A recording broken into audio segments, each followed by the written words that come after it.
Thank you for joining me for another Quick Hits conversation. I'm Dr. Robyn. With me today, I have Karen Loomis. She is a marketing and branding expert in Arizona.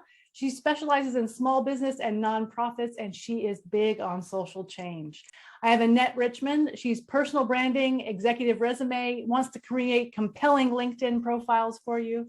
And I have Stewart Wiggins, who is with Induna Advisors. He's bringing resources together to help your business scale. The question I'd like to ask, what could you change about your past that would make your life better today? Annette, kick us off. So the first thing that comes to mind for me, because as you, I think, Robyn, know, I love all things media. I was a English major, media minor in college, and I interviewed for a position with a small documentary company making films, which was my dream. And and they ended up, they did not hire me. They hired someone who was like a friend of a friend or something like that. And so they decided they were going to go that way. And that's what they told me. And a year later, they called me and they said, you know what, this person is not working out as we kind of expected, and we would like to offer you the job. And I said no. And I often think back, I would maybe want to go back and change that, because it certainly would have changed my life dramatically. I think I would have been, hopefully spent my career working in the film industry. That would be the thing that I would change and shoot you off on a completely different trajectory for sure. It really would. I mean, I did end up spending some time working for a magazine, which was, something else that I really enjoyed. But yeah, that would be my thing. Okay. What's the obstacle from keeping you making that pivot now? Well, at a certain point, I don't see myself. You do kind of age out rather young for being making movies. So that's something that I think would be just out of reach for me at this point. Certainly not at the level that I had hoped at that time. Stewart, what would you change if you could? I think that the changes would be incremental.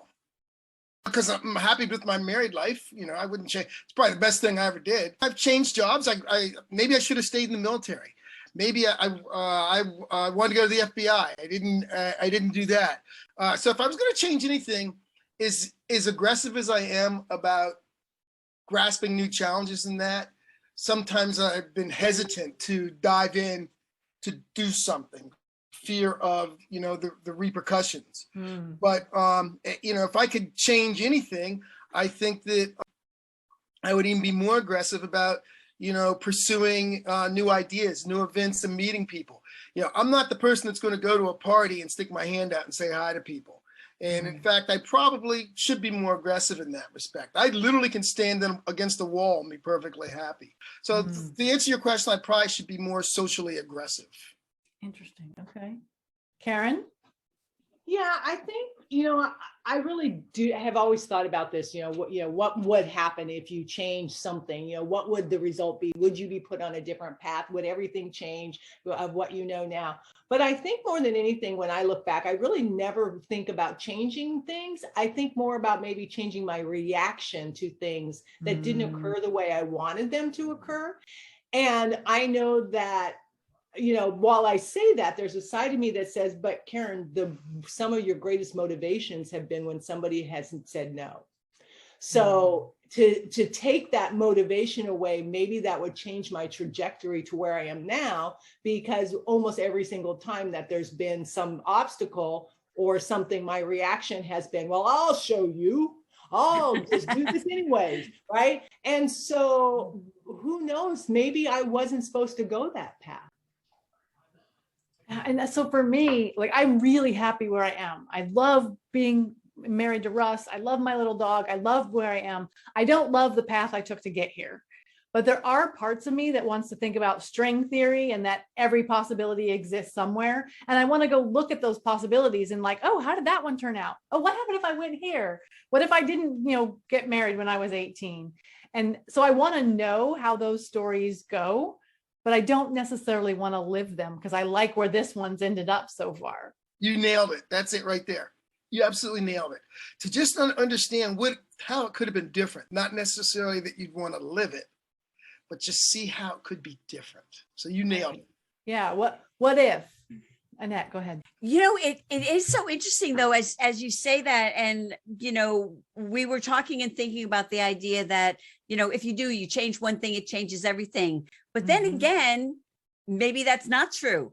Maybe it's just that one thing that changes. So, it's like, it's hard for me to imagine that I would be, living where I am, married to the person I am, with the dogs and, a life that I'm pretty content with, if I had taken that other path. But you never know, you never know how life works, because, part of me thinks that if you're supposed to meet people that you will somehow. So I don't know. So, yeah, but I think there's a, like if I was to look back and say, okay, you have to come up with something very specific. One of the things I always say to the college kids is, would you please take some business courses? Because I've spent 2/3 of my adult working life as a business owner. And I didn't take one darn business course in school, and it resulted in me having to go back to school a couple of years later just so that I could market my own company. It never occurred to me that I was not going to be working for someone else and that I might need those skills. So, would it have changed where I'm at today if I had those business skills? I don't know, maybe. And Duna Advisors could help you with that.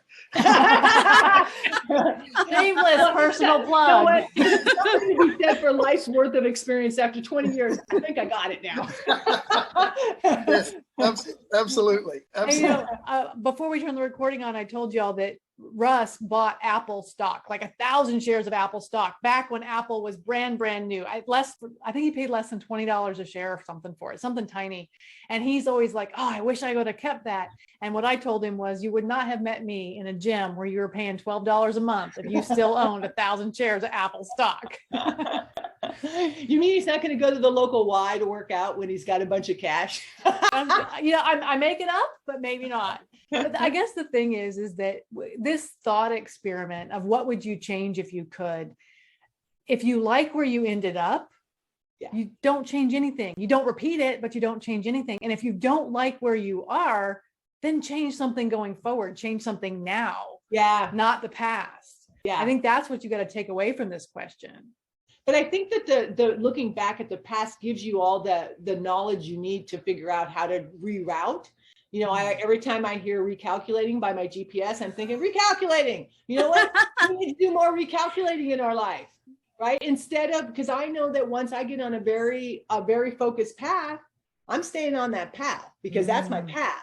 And so, but maybe I need to recalculate a little more often. That's the other aspect of it. Yeah, I love that you said that. I've been doing a lot of that in the last 6 months, just reevaluating where are my goals, where am I spending my time? And I think it is so important. And I think we kind of get those blinders on and we're just heading in a direction. But, it is important to look back and say, okay, what am I doing?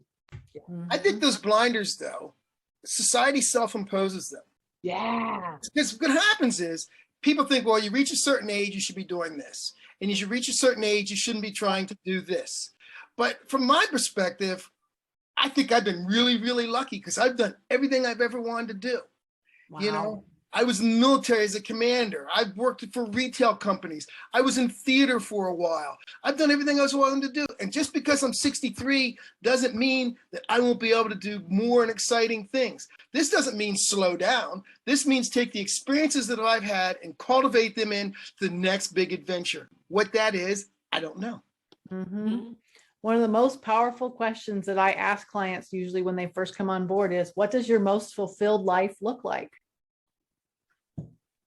Yeah. And answering that question is hard, but if you don't know what your most fulfilled life looks like, you certainly aren't going to create a strategy that'll get you there. Yeah. I think that key word is fulfilled. That sometimes it's hard for people to know what will fill them up.